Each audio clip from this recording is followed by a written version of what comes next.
ఏ దేశమైనా ఆ గవర్నెన్స్ స్ట్రక్చర్ని బట్టి, దాని కాన్స్టిట్యూషనల్ సెటప్ని బట్టి, దాని యొక్క సైజును బట్టి ఆ దేశంలో యూనిటరీ ఫామ్ ఉండాలా, ఫెడరల్ ఫామ్ ఉండాలా అని డిసైడ్ అవుతారు. మన రాజ్యాంగకర్తలు మన రాజ్యాంగంలో ఎక్కడా కూడా ఫెడరల్ అనే మాట రాయకపోయినా భారత రాజ్యాంగం మన దేశంలో ఫెడరల్ వ్యవస్థనే ఏర్పాటు చేస్తోంది. మన రాజ్యాంగంలో ఆర్టికల్ 1 ఏం చెప్తుంది? India that is Bharat shall be A union of states. అంటే భారత్ అనేది రాష్ట్రాల యొక్క కలయిక అని. అయితే ప్రొఫెసర్ కేసీ వేర్ అనే ఒక పెద్ద ఆయన కాన్స్టిట్యూషనల్ ఎక్స్పర్ట్ ఒక మాట అన్నారు, India is a quasi federal country. చూడటానికి ఫెడరల్ లాగా ఉంటుంది కానీ నిజంగా ఫెడరల్ దేశం కాదు అని.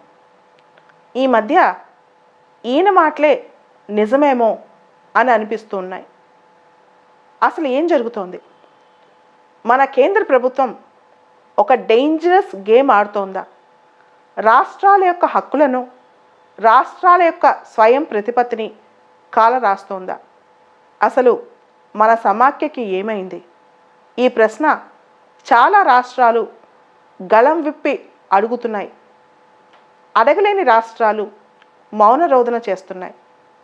అసలు మన సమాఖ్యలో ఈ మధ్య ఎదురవుతున్న సవాళ్ళు ఏంటి? ఫెడరల్ సిస్టంలో ఉన్న మేజర్ ప్రాబ్లమ్స్ ఏంటి? ఇప్పుడు ప్రస్తుతం ఉన్న ప్రభుత్వమే కాదు, ఇందిరాగాంధీ గారి హయాంలో కూడా 42వ రాజ్యాంగ సవరణ ద్వారా చాలా మార్పులు తీసుకొచ్చి రాష్ట్రాల హక్కులు కాలరాసే ప్రయత్నమే చేశారు.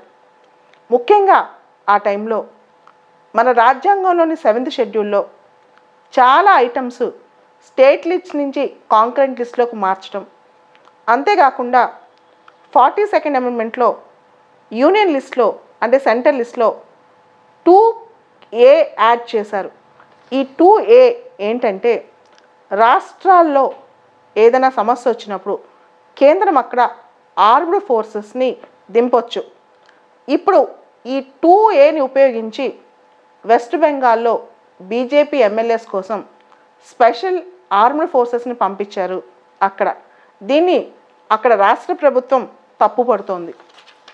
అదేవిధంగా 42వ రాజ్యాంగ సవరణకు ముందు అడవులు, ఫారెస్ట్ అనేది స్టేట్ లిస్ట్, కానీ అప్పట్లో అది స్టేట్ లిస్ట్లో ఎంట్రీ 19లో ఉండేది, 1976 42nd అమెండ్మెంట్ ముందు. కానీ ఆ తర్వాత ఎంట్రీ 17A కాంకరెంట్ లిస్ట్ అయింది. అడవిలు కూడా స్టేట్ లిస్ట్లోంచి తీసేసి కాంకరెంట్ లిస్ట్లో చేశారు. అంటే ఉమ్మడి జాబితా, కేంద్రం చట్టాలు చేయొచ్చు, రాష్ట్రాలు చట్టాలు చేయొచ్చు. ఆ తర్వాత నెమ్మదిగా అనేకమైన ముఖ్యమైన అంశాలు రాష్ట్రాల చేతుల్లో ఉన్నవి తీసుకెళ్ళి కాంకరెంట్ లిస్ట్లో పెడుతున్నారు. అంటే కేంద్రానికి ఓవర్ రైడింగ్ పవర్స్ ఉన్నాయి కాబట్టి. దీంతో ఇప్పుడు ఏమైంది అంటే చాలా వరకు స్లోగా రాష్ట్రాల యొక్క పవర్స్కి తగ్గుతూ వస్తూ, దాంతోపాటు రాష్ట్రాల యొక్క స్పేస్ కూడా తగ్గిపోతుందన్నమాట. ఈ టైంలో 2 సంవత్సరాల క్రితం తెలంగాణ ముఖ్యమంత్రి కేసీఆర్ గారు ఒక మాట అన్నారు, అసలు కాంకరెంట్ లిస్ట్ ఎత్తేసేయండి, either union list or state list, అంటే కేంద్ర జాబితా లేదా రాష్ట్ర జాబితా. కాంకరెంట్ లిస్ట్ వల్ల రాష్ట్రాలు కొరిగేదేమీ లేకపోగా రాష్ట్ర జాబితాలోని చాలా కాంకరెంట్ లిస్ట్లో తీసుకెళ్ళి జాయిన్ చేస్తున్నారు. కాబట్టి అసలు కాంకరెంట్ లిస్ట్ ఎత్తేమని కూడా కేసీఆర్ గారు చెప్పారు. ఈ మధ్య రీసెంట్గా మనం చూస్తే చాలా డెవలప్మెంట్స్ వచ్చాయి గత 4-5 సంవత్సరాల్లో.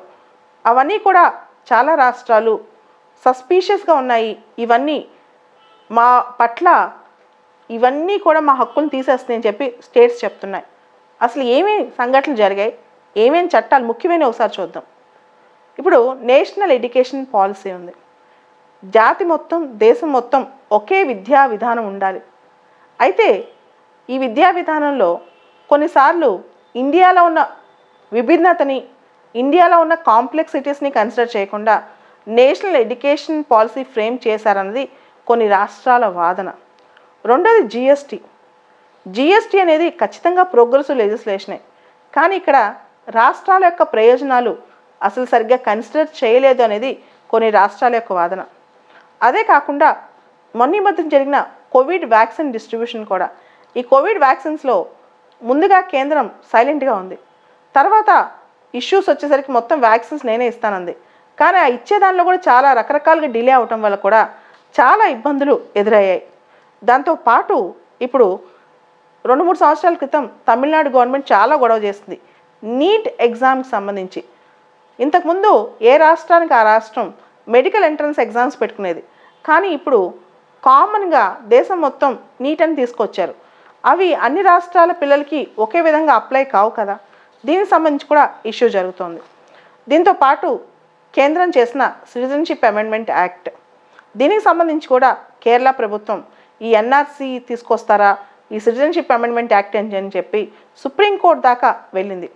దాంతోపాటు central government national investigation agency యాక్ట్కి అమెండ్మెంట్స్ చేసి కొన్ని పోలీస్ సంబంధించిన విషయాల్లో కూడా మార్పులు తీసుకొచ్చింది. దాంతో అసలు పోలీస్ అనేది స్టేట్ సబ్జెక్ట్ కదా, ఎందుకు సెంటర్ దీనికి సంబంధించిన విషయాలు కూడా చొరబాటు చేసుకుంటుంది అని చెప్పి ఛత్తీస్గఢ్ ప్రభుత్వం కూడా సుప్రీంకోర్టులో ఒరిజినల్ జ్యూరిస్డిక్షన్ కింద కేసు వేసింది. దాంతోపాటు ఈ మధ్య non major ports draft bill ఒకటి కేంద్రం తీసుకొచ్చింది. మనందరికీ తెలుసు భారతదేశంలో 12 మేజర్ పోర్ట్స్ ఉంటాయి, దాదాపు 200 నాన్ మేజర్ పోర్ట్స్ ఉంటాయి. మేజర్ పోర్ట్స్ ఏమో సెంట్రల్ గవర్నమెంట్ చేతిలో ఉంటాయి, నాన్ మేజర్ పోర్ట్స్ కాంకరెంట్ లిస్ట్లో ఉన్నా సరే ఇప్పుడు వరకు స్టేట్ గవర్నమెంట్ చేతిలోనే ఉన్నాయి. అయితే నాన్ మేజర్ పోర్ట్స్లో చాలా ఇప్పుడు ట్రేడ్ అంతా ఎక్కువ అక్కడే జరుగుతుంది కాబట్టి నాన్ మేజర్ పోర్ట్స్ని కూడా కేంద్రం కంట్రోల్ తీసుకోవాలని చెప్పి draft non major ports bill తీసుకొచ్చి దానిలో ఎన్ఎండిసికి నేషనల్ మ్యారిటైమ్ డెవలప్మెంట్ కౌన్సిల్కి చాలా పవర్స్ ఇవ్వాలి, దానిలో అపాయింట్మెంట్స్ అన్నీ కూడా కేంద్ర ప్రభుత్వమే చేసే ఆలోచన చేసింది. దాంతో తమిళనాడు సీఎం అన్ని కోస్టల్ స్టేట్స్కు ఉత్తరాలు రాశారు స్టాలిన్ గారు, మీరు ఈ బిల్లును ఆపండి అని. దాంతో ప్రస్తుతానికి కేంద్ర ప్రభుత్వం స్టేట్ పవర్స్ను కాలు రాసే ప్రయత్నం తగ్గించింది ఈ నాన్ మేజర్ పోర్ట్స్ బిల్లో. దాంతోపాటు next important thing electricity bill, draft electricity bill. ఈ డ్రాఫ్ట్ ఎలక్ట్రిసిటీ బిల్లో కూడా సమస్య ఇదే అనమాట. ఈ డ్రాఫ్ట్ ఎలక్ట్రిసిటీ బిల్లో ఒక ముఖ్యమైన అంశం ఏంటంటే, ఇంతకుముందు వరకు స్టేట్ ఎలక్ట్రిసిటీ రెగ్యులేషన్ కమిషన్లో అపాయింట్మెంట్స్ ఇవన్నీ స్టేట్ గవర్నమెంట్స్ చేసేది, కానీ ఇప్పుడు సెంట్రల్ గవర్నమెంట్ దానికోసం నేషనల్ సెలక్షన్ కమిటీ పెట్టి దాని ద్వారా అపాయింట్మెంట్స్ చేయించాలని చెప్పి. ఈ నేషనల్ సెలక్షన్ కమిటీలో ఎవరుంటారు, ఆల్మోస్ట్ సెంట్రల్ గవర్నమెంట్ అపాయింటీసే. సో ఎలక్ట్రిసిటీ బిల్ కానివ్వండి, ఎన్ఐఏ అమెండ్మెంట్ యాక్ట్ కానివ్వండి, సిటిజన్షిప్ అమెండ్మెంట్ యాక్ట్ కానివ్వండి, లేకపోతే ఫార్మ్ లాస్, ఈ మధ్య రీసెంట్గా వచ్చిన వ్యవసాయ చట్టాలు. యాక్చువల్గా వ్యవసాయం అనేది స్టేట్ లిస్ట్, కానీ ఎంట్రీ 33 ఆఫ్ కాంకరెంట్ లిస్ట్ ప్రకారం ట్రేడ్కి సంబంధించిన అంశాలు ఇవన్నీ కూడా సెంట్రల్ గవర్నమెంట్ కూడా చట్టాలు చేయొచ్చు అనమాట. సో ఈ ఎంట్రీ 33ని బేస్ చేసుకుని యూనియన్ గవర్నమెంట్ ఇప్పుడు వ్యవసాయం మీద కూడా చట్టాలు చేస్తుంది. ఈ ఫార్మ్ బిల్స్ మీద పంజాబ్ లాంటి రాష్ట్రాల్లో చాలా వ్యతిరేకత ఉందన్నమాట. ఇవన్నీ చూస్తుంటే అసలు ఏం జరుగుతుంది అనేది పెద్ద క్వశ్చన్ అనమాట. దీనిలో సర్కారియా కమిషన్ ఏం చెప్పిందంటే, సెంట్రల్ స్టేట్ రిలేషన్స్ గురించి 25 సంవత్సరాల క్రితం ఒక కమిషన్ వచ్చింది, సర్కారియా కమిషన్. 35 సంవత్సరాల క్రితం ఈ సర్కారియా కమిషన్ ఏం చెప్పింది అంటే, సెంటర్ స్టేట్ ఇంటర్సెక్ట్ అయిన పాయింట్స్లో ఏదైతే సెంటర్ స్టేట్ 2 ఇంటర్సెక్ట్ అవుతాయో దానిలో సెంట్రల్ గవర్నమెంట్ స్టేట్ గవర్నమెంట్స్ని ఎఫెక్టివ్గా కన్సల్ట్ చేయాలి అని. అదేవిధంగా Venkatachaliah commission on the review of working of the constitution, రాజ్యాంగం ఎలా పనిచేస్తుందనే దాని మీద సమీక్షించడానికి 20 సంవత్సరాల క్రితం వెంకటాచలయ కమిషన్ వేశారు. ఈ కమిషన్ ఏం చెప్పిందంటే, మన రాజ్యాంగంలోని ఆర్టికల్ 263 అంతర్రాష్ట్ర మండలి లేదా ఇంటర్ స్టేట్ కౌన్సిల్ను పూర్తి స్థాయిలో సెంటర్ స్టేట్ వాడుకుని అక్కడున్న డిఫరెన్సెస్ అన్నీ తొలగిపోవాలి అని చెప్పింది. అంటే ఇంటర్ స్టేట్ కౌన్సిల్ ఎఫెక్టివ్గా వాడుకుని కన్సల్టేషన్ చేయమని. దాంతోపాటు వీలైనంత వరకు central government state autonomy protect చేయాలి, వీలైనంత వరకు సెంట్రల్ గవర్నమెంట్ కొంత రిస్ట్రెయింట్ పాటించాలి. మన రాజ్యాంగానికి సంబంధించి 2 ఇంపార్టెంట్ సిద్ధాంతాలు ఉన్నాయి. ఒకటి doctrine of pith and substance, రెండోది doctrine of colourable legislation. Doctrine of pith and substance అంటే, కేంద్రం కానీ రాష్ట్రాలు కానీ వాళ్ళ డొమైన్లో చట్టాలు చేసినప్పుడు, అంటే వాళ్ళ జాబితాలోనే చట్టాలు చేసినప్పుడు పొరపాటున మంచి ఉద్దేశంతో చట్టాలు చేసి పొరపాటున ఇంకొక డొమైన్లో దూరినప్పుడు, ఉదాహరణకి కేంద్రం ఒక చట్టం చేసింది, ఆ చట్టం కేంద్రం పరిధిలోనే ఉంది, కానీ పొరపాటున కొన్ని అంశాలు రాష్ట్రాల పరిధిలోకి కూడా వెళ్తున్నాయి. అయినప్పటికీ ఆ చట్టం సదుద్దేశంతో చేసుంటే ఖచ్చితంగా కోర్టులు ఆ చట్టాన్ని సపోర్ట్ చేస్తాయి.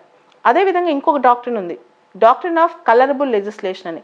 డాక్ట్రిన్ ఆఫ్ కలరబుల్ లెజిస్లేషన్ అంటే ఏదైనా చట్టాలు చూడటానికి వాళ్ళ పరిధిలో చేసినప్పటికీ ఆ చట్టాల వెనుక ఉద్దేశం దుర్బుద్ధితో కూడుకున్నదై ఇంకొకళ్ళ వేలో చొరబాటు చేసుకుంటుంటే, అంటే కేంద్రం రాష్ట్రాల విషయాలు అయినా రాష్ట్రాల కేంద్రాల విషయాలు అయినా, అప్పుడు కోర్టులు తెలిసి కూడా కావాలని ఇంకొకళ్ళ డొమైన్లో వీళ్ళు ఎంక్రోచ్ చేయారని చెప్పి ఆ చట్టాలని కొట్టేయచ్చు డాక్ట్రిన్ ఆఫ్ కలరబుల్ లెజిస్లేషన్ని అప్లై చేసి. సో ఈ రెండు సిద్ధాంతాలు కూడా మనకి పరీక్షలో వచ్చే అవకాశం ఉంది, doctrine of with and substance మరియు డాక్ట్రిన్ ఆఫ్ కలరబుల్ లెజిస్లేషన్.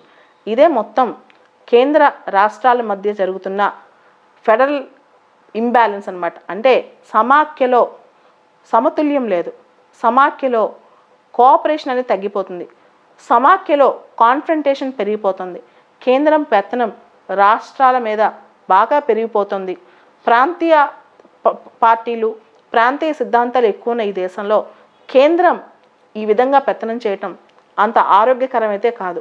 అవసరమైనప్పుడు ఖచ్చితంగా జాతి ప్రయోజనాల దృష్ట్యా కేంద్రం ఎంత దూరమైనా వెళ్ళి రాష్ట్రాల హక్కులు తీసేయచ్చు, కానీ కేవలం పొలిటికల్ రీజన్స్తో కేంద్రం ఈ పని చేయకూడదు.